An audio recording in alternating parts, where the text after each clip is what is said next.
Hi everyone, welcome back to another episode of Cluestone Discussing the Music, the series where I've been going over each track of my debut EP, There's a First Time for Everything.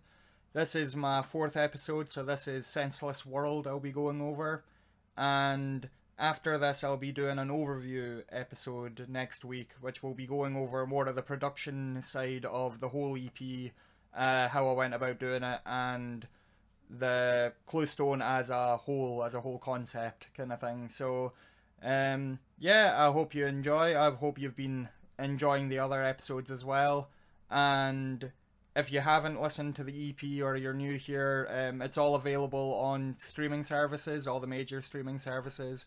And I also have news, so we've been on streaming services for a month now as of today, and I thought it was a good time to kind of announce, well, I announced the other day, but I'll announce here that I now have CDs for the EP, which you can purchase on Bandcamp. And if you're not into CDs, you can purchase the EP digitally on Bandcamp or iTunes if you're an iTunes user. So any help would be super appreciated, but even just listening to the music on streaming services is still really cool, and I appreciate everyone that's checked it out so far and for all your lovely messages. So thank you very much, and I hope you enjoy this episode. Stay alive for those close to you. Senseless World is the oldest song out of these, the bunch of songs I used on the EP. I wrote this before How Do You Know I Care, but they were written kind of side by side, I was working on both of them at the same time. But Senseless World originally started completely different. So back in 2020, there was a wee period where I moved back to my hometown, and I remember I wrote this song. So I had a song written for college that I would describe as like the kind of like the spark of what is now Cluestone.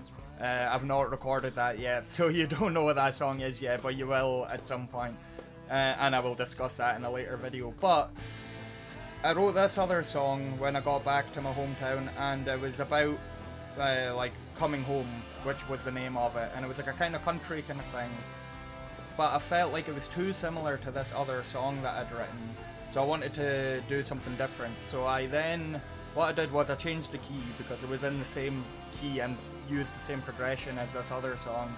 So I changed the key. I then changed, instead of being like open string strumming, I made it was like 8th note down picking, single note kind of thing, and then I harmonized the guitars. And I also put gain on the guitars as well, like they were kind of gained. So by this point, it sounded totally different to the original country version of Coming Home. And at this point, I started leaning pretty heavily into the kind of Franz Ferdinand Interpol kind of sound, which is very similar to what I ended up doing with How Do You Know I Care, again with like that kind of sound and with the strokes and stuff. So I went for that kind of indie, like early 2000s indie rock, like alternative rock kind of thing. And yeah, the song kind of took shape quite quickly, like even as a whole, lyrics included. It didn't take me too long to kind of write it. Just like, so I had that, what I consider like the kind of main bit, like the instrumental kind of section after the intro, and then between like the verses and choruses and stuff. And yeah, that I had that going, and then when it came to the chorus, I kind of alternated, like still kept them doing like the same kind of thing, but kind of like I changed the progression. And yeah, so even like my kind of main point of it was I wanted it to be quite simple. I didn't want to have like a melody kind of thing going through it like I ended up doing with all the other songs. I wanted it to be quite like the guitars are rhythm guitars, and you know, the vocals do the melody, which I ended up kind of changing a bit anyway, but I'll get to that later. But yeah, so even when it came to the instrumental section, towards the end before the last chorus, and it has that like da da da da da da da da da. I like, again influenced by like Franz Ferdinand and bands of those days. I wanted that bit to be still quite simple, so it's just going up the scale. I think it's a minor scale. I don't think it's a pentatonic. Like, I should have maybe been a bit more prepared. But yeah, I wanted to just kind of go up that bit, just this nice wee kind of dancey kind of riff kind of thing. And then that wee melody comes in, the guitar melody. And then that's about it, really. I don't really have any kind of like melodic interludes like I did with How Do You Know I Care and Ballad of Xander Patterson and Black Pepper. I thought this was more of a riffy song, you know. Also, I should say as well, you know, because it was like one of my earliest songs I wrote for this kind of the project that would become Cluestone, I was still kind of finding my footing, so I quite like to put melodies and stuff in now, but at that point maybe hadn't really kind of gotten to that yet. So speaking of Senseless World originally being a country song, the only real remnant of that left is the opening, so it's got like the strummed guitars with me singing. That's pretty much the only part of it that survived into the kind of rock version of what it became. And then I kept those strums in for like the chorus and at like the end as well. The only part of the song other than the instrumental section that's got melody is in the verses. And the reason I did that was because when I'm writing vocal melodies, usually I tend to write them on guitar first. So I had this guitar track, you know, that had the melody, and when it came to recording my vocals, I'm not a confident singer at all, so when it came to that, I felt like my vocals were quite weak, like not strong enough to kind of carry the verses, because I had the rhythm guitars drop out, and then the bass just plodding along, like the bass and the drums. But I felt like my vocals weren't really strong or interesting enough to kind of keep that going, so I felt like I needed something.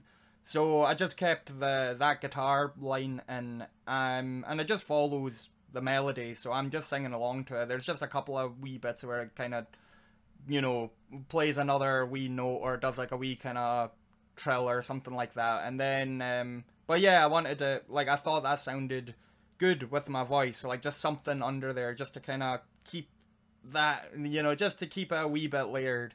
And yeah, I thought that was good, but like, as I say, other than that, there's not really, the guitar isn't really playing any melody lines other than the end section. It's not playing any solo melody lines other than the end section, is probably the best way to describe it. This is the only song that's in a minor key on this EP, which I didn't realise until after I'd recorded all the songs. And it's funny because it's in A minor, which is my favourite key to write in, but it's also funny because I can't sing in A minor very well. Like C major and A minor, my voice, I would say, isn't at its most comfortable, but see, playing A minor on guitar, I don't know why, but I always gravitate towards it. And I just love the sound of the A minor chord, like, you know, it's such a overused chord, but I love it. It's the saddest chord. But yeah, so this is my favorite song on the EP. This is like my favorite song that I've written probably so far, even including my other songs that I've not recorded yet. I would say it's one of my favorite songs I've written. It's just everything I kind of wanted to do. Remember years ago I always wanted to have like a kind of indie rock band, and this is what I kind of envisioned my sound to be. But yeah, the rest of my songs don't necessarily sound like this, but there is, you know, connections. Like, it certainly does sound like other stuff I've done. But yeah, I really like this one. This is my favourite, I would say. So as I mentioned earlier, I had the guitar melody, like the vocal melody, written on guitar, and that kind of wrote itself pretty quickly. Like, I just kind of jammed the melody on guitar and I thought, yeah, that sounds pretty good. So then it was just a case of getting the lyrics for that melody, which is how I usually kind of operate. So my next issue was, what was the song going to be about? And I had an idea, I've had the idea for years, and I was going to do it with this one. The idea I had was I was going to use the tobacco and cigarette packets that have like the warnings and the messages on them, you know. I was going to make like a story out of these packets, because I thought like there were so many of them, you know. You've got like folk at graveyards, you've got folk staring at their impotence, you know. You've got like children holding cigarettes, you know. You've got a picture of a body in a morgue, you know. There's so much like absolute ridiculous images, and I thought like maybe I could make a story out of these. But I ended up like, the further I got in, it just ended up becoming an anti-smoking song, which isn't what I wanted. So I ended up scrapping that. But the only remnants of that still survived, funnily enough, along with the country bit, is the intro. So the opening line, stay alive for those who care for you. I ended up, that's the only part I ended up using. And the rest, so then after I scrapped that, I was like, what is the rest of the song going to be about? You know, like, I'd kind of shot myself in the foot because I'd totally scrapped my concept. So, my backup plan I had was back in 2018, in my first year of studying music at college, me and my college band at the time, we stumbled on this website that did lyric generation. It was a lyric generator site. So you put in keywords and then it would just write a song for you, write lyrics. But it was hilarious because a lot of the time it would like get phrases wrong, or it would like shoehorn in words that didn't make sense, or like just weird stuff. And it was amazing. Like, we had so much fun, and it was like the funniest thing. So we used to do that all the time. So I had the idea. I was kind of inspired by the Beatles and Franz Ferdinand, because those two bands are bands I always point out that, like, a lot of the time, sometimes they'll have songs with, like, deep meanings, you know, songs that you can look into and they'll be, like, you know, about one thing, but they'll be about, like, actually about another, or have, like, double meanings and stuff. But I will also say they have songs that are just nonsense, like, just absolute gibberish, and they surely can't be about anything. Like, and there's some songs I can think of that I just, like, I've thought to myself, what is this song about? So I was inspired, inspired by that to do something like that, just nonsense and gibberish. And that's when I had the idea of, like, why don't I go to a lyric generator, just get some absolute nonsense, and then put into a semi-coherent lyrics, you know. So that's what I did. So I can't even remember the keywords and stuff I used, but I got this lyric generator, I got a whole bunch of lyrics, and it gave me the kind of rough layout of what I was going to do, and I had quite a lot of the weird phrases, and I, you know, kind of mixed and matched some bits. I took some words out and replaced them with words I thought was more suitable, or, like, you know, it just gave me a general idea, gave me really good building blocks to then just mess around. And I then wrote the chorus myself. So the how can you make sense of this world, nothing is clear now, everything's unfurled, you know, that kind of thing, was all just a reference in how ridiculous a song is, and nothing makes sense. And lyrically, I'm really happy with it. It's not often I'm really happy with my lyrics, but I was thrilled with it because I wanted it to be ridiculous and stupid and just be like, what are you talking about? The working title for Senseless World was originally Black Hand, which was a reference to Franz Ferdinand, because by this point I decided I was going to lean heavily into the, you know, more Franz Ferdinand kind of vibe. So the Black Hand, for those of you that don't know, was the group that Gavrilo Princip originally belonged to when he assassinated Archduke Franz Ferdinand in 1914 in the event that caused, well, the event that led to World War One.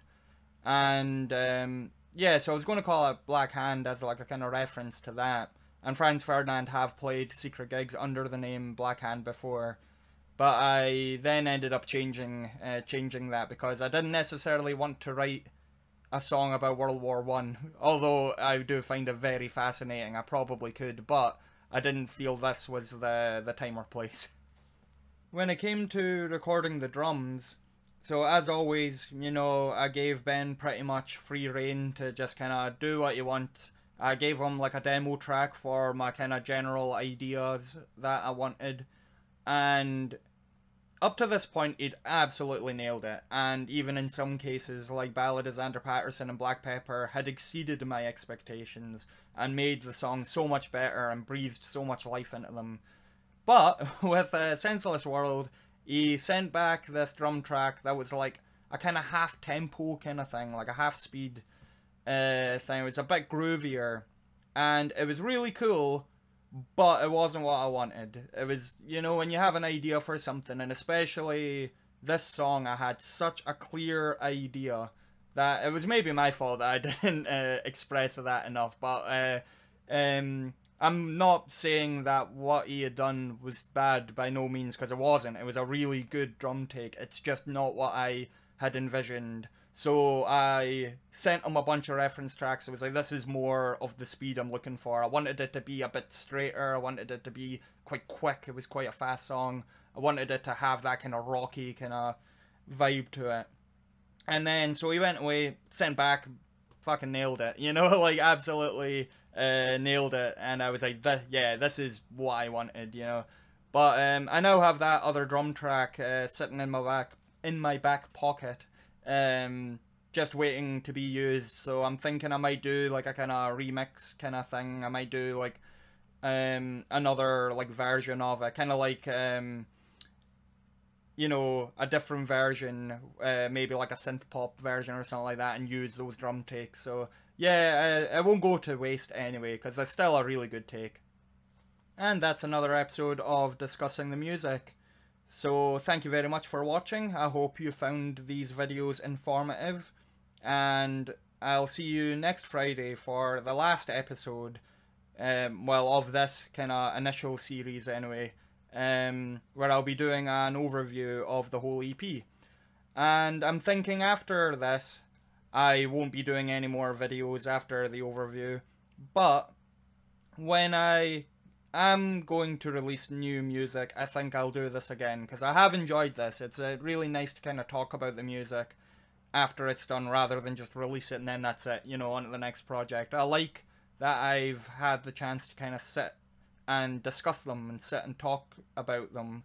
And even if just one person finds it interesting, that's enough. You know, like, they always say, you know, do the things you enjoy because you enjoy them and not because of other people. But if other people enjoy them, then that's like a thumbs up, you know. So yeah, thanks very much for watching. If there's been any information left out of any of these videos that you feel that you really want to know, then let me know. Comment below and I'll include it in the next episode. I'm going to go back through these videos with a fine-tooth comb and see if there's anything missed that I feel that should have been mentioned that I maybe didn't think of at the time, or if I notice anything I've said that's been wildly wrong, then I'll correct myself in the next one. But yeah, so thanks again. And as always, the music's on streaming services if you want to go give them a listen. I've got CDs if you want to have one of those. And yeah, I think that's everything from me. So I'll see you all next week. So bye.